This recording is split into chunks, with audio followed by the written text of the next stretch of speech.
Awesome. Um, so yeah, so what you been up to this past couple of years? Because you've been releasing a lot of stuff, and obviously we'll get to the song. We'll get to your latest release and like what's up now. But how have you been evolving and changing in your artistry since we last spoke? Yeah, I mean, that's a great question. Obviously, as a musician, always writing, recording, always got new music, and also touring. So since we last spoke, I think the last time we talked, I had just been on tour with Madison Beer. Now that we're speaking, I just finished touring with Lindsey Sterling over the summer, all around the US. Really fun. Got to play Red Rocks Amphitheater, which was a total bucket list venue for me and very fun. And then recently released, another album called Twisted Fairy Tales, which has been doing well, especially my song I Do, getting some really good radio play. So it's been a really good momentum, good music, and continuing to write and record always. I love that.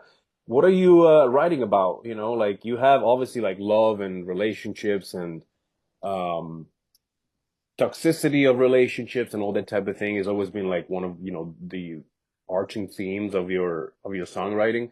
Have you been developing other themes? Have you been like thinking about other stuff to talk about? Like, you know what I mean? Like how is your storytelling evolving and adapting to the times and adapting to your life, like changing. You know what I mean?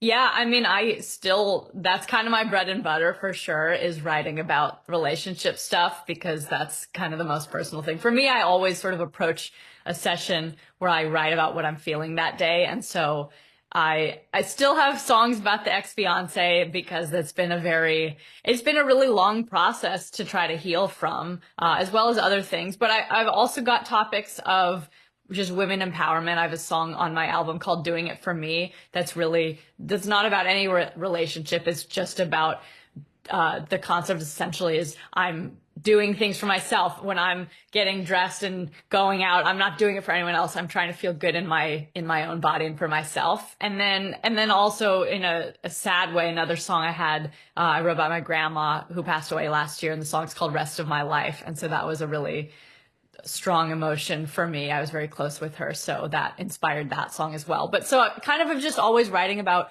what I'm feeling and what I'm going through, and that can range for a variety of topics. But there's always that sort of empowering undertone, even if it's a toxic relationship breakup song. I always try to have it spun in a way that's still empowering and not just a ooh boo-hoo poor me.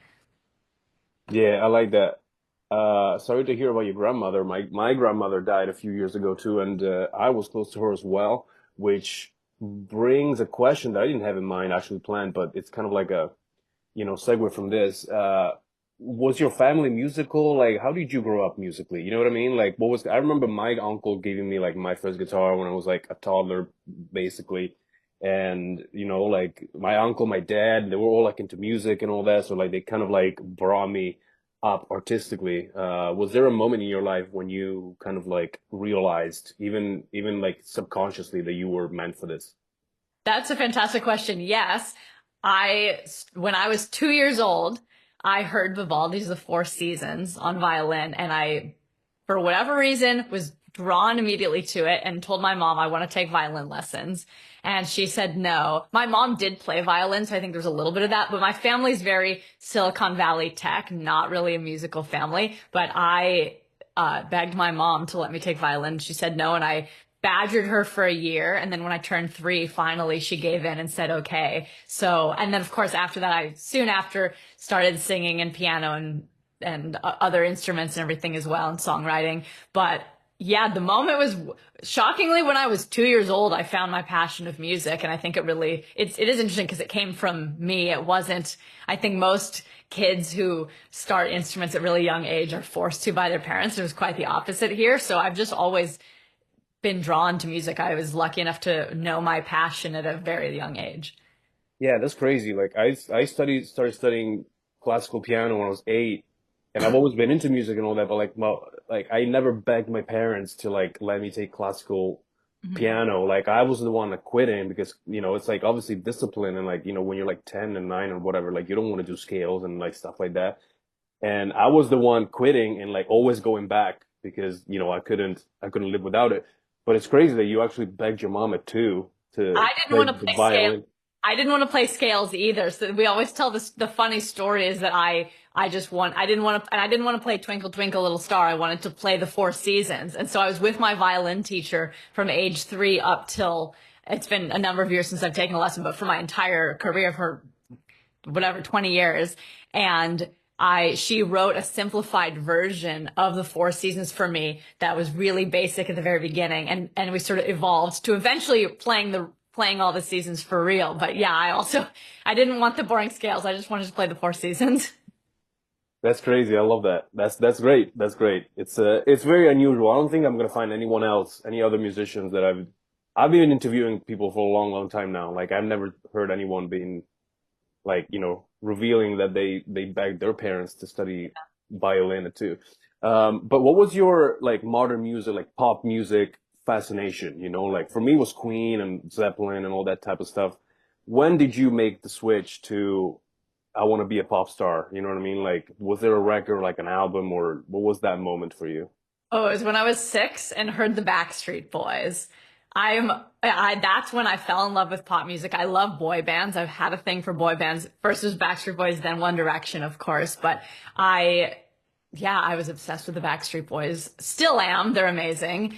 And I was in my very first band when I was 6. We called ourselves the Backstreet Girls, and we would sing Backstreet Boys songs and also write some original stuff. Now, of course, I was very young, but I really think that hooked me instantly into pop music. Yeah, I love that. The really catchiness, I think I'll say, is the Backstreet Boys. They're just, it's such upbeat, catchy, fun songs. And I think that still really influences me in my writing today, is that sort of songs that make people excited to listen to them and all of that stuff. Yeah, I love the I know. boy bands. I know. There was a boy band in Europe. It's not really famous in Italy. It's called Blue. I don't know if you ever heard of them. I haven't, no. It's a boy band from England from the early 2000s, and they probably just never like they did a readaptation of "Sorry Seems to Be the Hardest Word" Hmm. from Elton John with Elton John, like a pop version of that. So Huh. I think they were trying to push them a lot in Europe during like the Craig David's years and all that, but they just never. They Hmm. were famous enough in Europe, like, but they never like made it to America. But Interesting. they were pretty good. Who influences you now, in pop music? Obviously, like there's been I feel like and like, twofold question, like how do you feel about pop music these days? Because I feel like there's been some kind of like a resurgence of the pop star, you know what I mean? I feel like from Gaga on, now with Sabrina Carpenter and like all these new pop stars that make actual good music, you know what I mean? Because like for a long time, pop music has been kind of considered like like the cheap version of music, you know what I mean? Like the stuff that was kind of like all about like love and feelings and all that, like not really like high level music.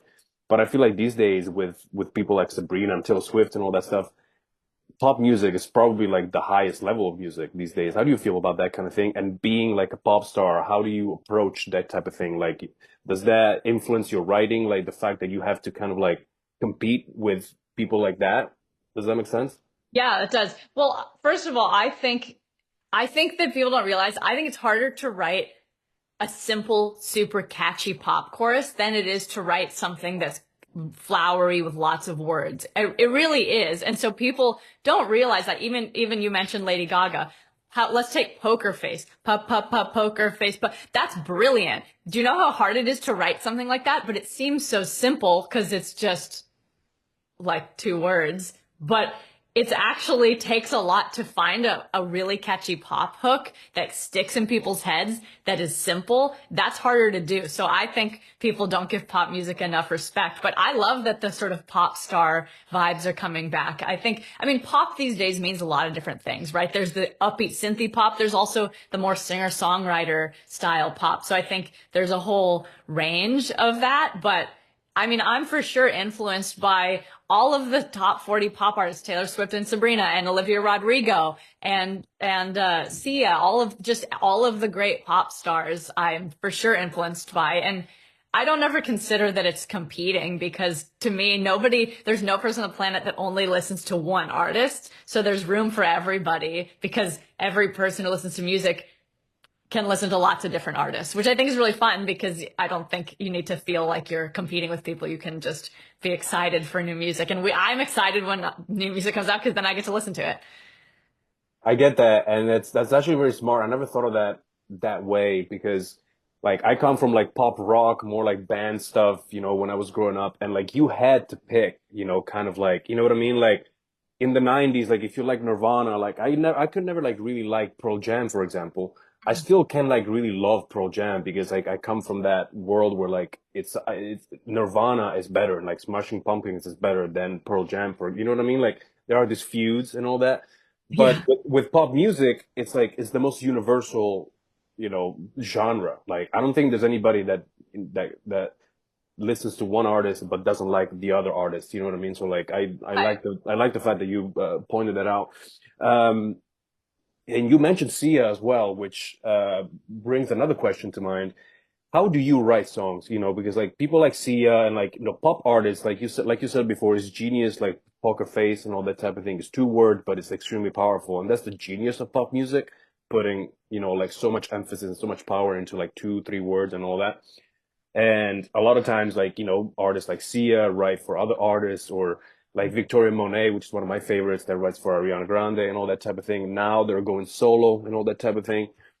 My question would be, how do you approach your writing? Like, when you go to sessions, like, do you like writing with people? Do you like writing by yourself? Do you usually start with an idea with like some words? Like, what is your creative process like? Yeah, I always constantly in my life am keeping notes in my phone of ideas. So that's step one is just living life. And as ideas pop in my head, I just have my notes app where I just have all these ideas. And then I do like to write with other people. Most of my stuff I'll write with me and a producer, and maybe also a top liner. So two or three of us in general. And I always come to a session with some ideas. And typically I write what I'm feeling that day. And so and my songwriting is very conversational, and so it usually starts with just talking.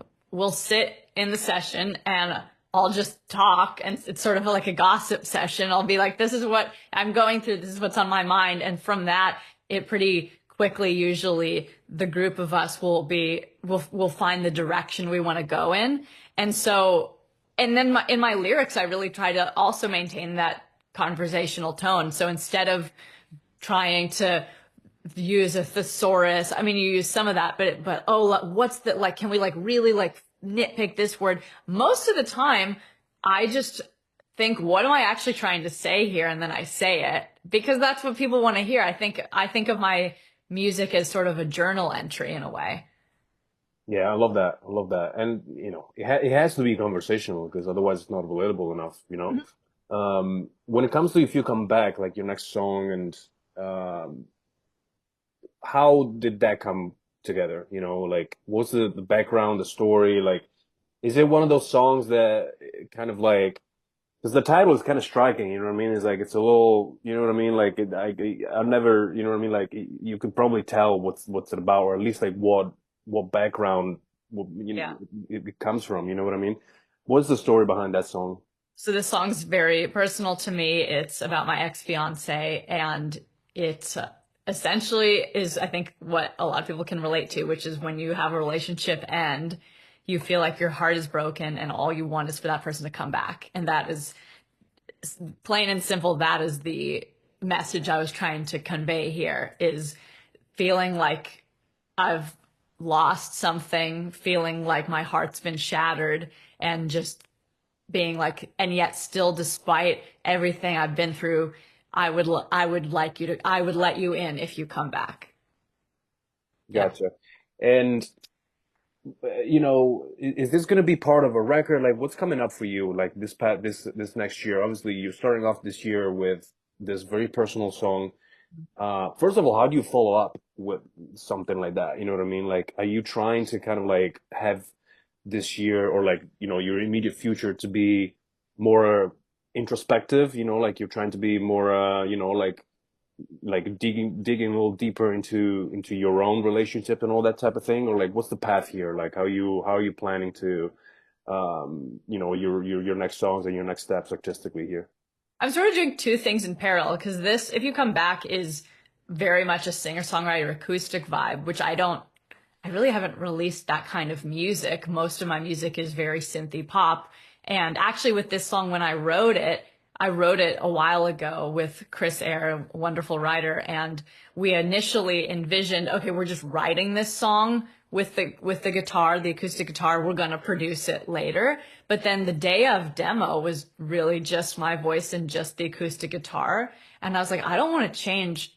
This is the vibe I want. This song doesn't need all this glitzy, sparkly synth stuff. That's not what the song needs. The song needs to stay stripped down. And so I then, after I finished the tour with Lindsey Sterling, was in Nashville and recorded this song with Nick Audriix, who's an amazing producer, and a whole bunch of incredible real musicians. And it was really cool to be in the studio and work with them. But so it's a little, this song is quite different actually than stuff that I've released because it's, as I said, it's more the acoustic singer-songwriter lane. So I definitely have for this year some more of that kind of music, some more acoustic stuff in parallel to obviously doing my my synthy upbeat pop stuff too. So my next single that comes out in February is called Where the Boys Are, and that is another upbeat synthy pop song. So I'll sort of be doing both at the same time.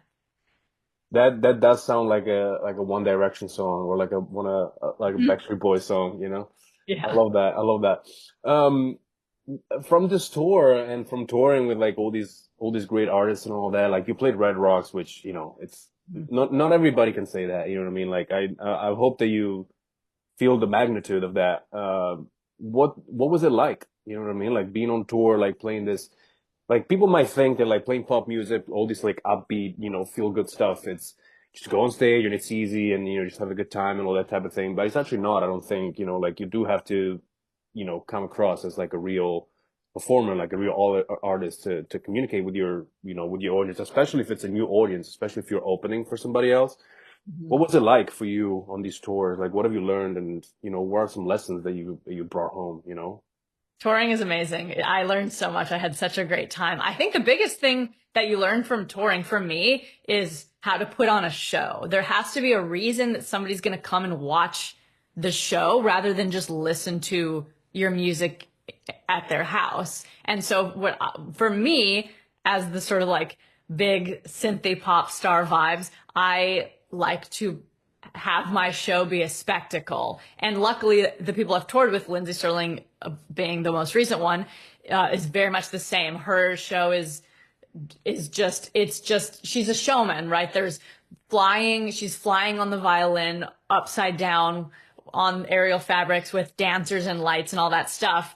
And that's what I don't have the giant, aerial fabrics and like all the giantness of her whole crew, but I try to kind of give that same energy with my shows with all choreo and sparkly fun costumes and my band and all the lights. So I definitely try to make my shows dynamic and fun and bring that sort of spectacle aspect to it because number one, that's authentic to me. I just love that kind of performance rather a lot more so than just standing at the mic. I like to do a whole show, but I also think for audiences who are coming I'm the opener, if they don't know me, I think that potentially draws them in more because they're like, oh, there's something really cool going on stage.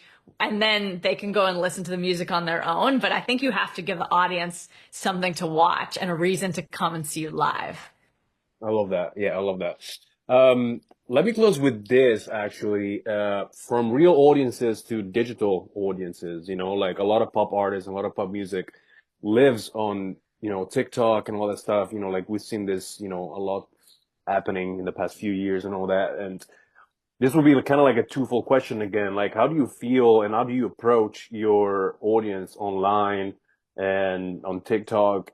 And as a reflection, how do you feel about that being like the industry's, you know, latest maneuver? You know, like, how do you feel about being in an industry right now where at the end of the day, like you're doing all the job, right? Like you're doing most of the work, you know, like, or I don't know, like what your deal is, like what kind of like team you have around you and all that. And that's not the point.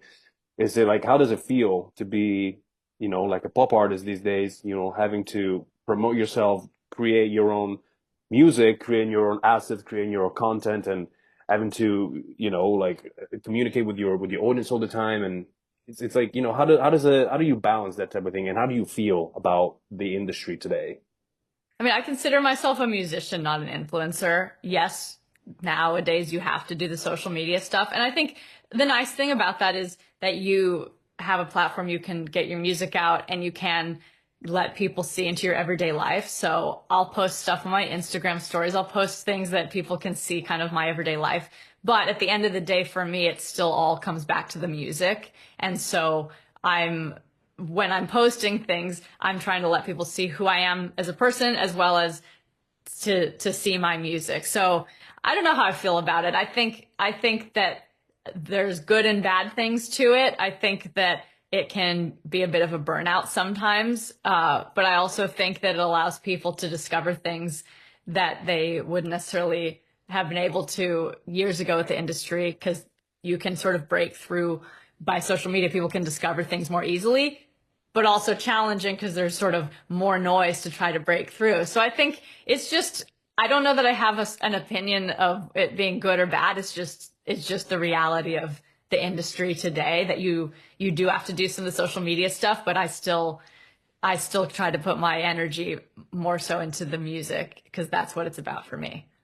Yeah, and I like that answer. Like the fact that you consider yourself a musician before and and first, that probably helps you at least like getting through like the mental health and the whole, like the realization of like that you were like are an artist, and like you always have to be like up on a pedestal, like in front of people. So like I feel like that helps a lot. Um, well, so we spoke about having a next song. Your next song is coming out on the 10th in January. Well, like the new song is coming out in February. Let's close with, what else can you tell us about your plans for 2025? Are you touring? Are you planning on touring? Can you hint at anything if there's anything going on? What can we expect from you? So as you mentioned, as we said, Where the Boys Are song coming out in February, which I wrote and was produced by Kevin Rudolph, who's spectacular. So we had a great time. It's a fun song. I'm very excited for everyone to hear it. So that's the next big pop song. And then I'm in the studio right now writing, as I said, new pop songs and also some more singer-songwriter stuff. So quite a lot of new music coming. In March, I'm performing for the EDM Awards in Miami. So that'll be kind of the next big performance, and I'm really excited for that. And then working on touring plans, TBD, but hoping to get back on tour and just always in the studio, always writing, always making music. I love that. Well, I think that wraps it up.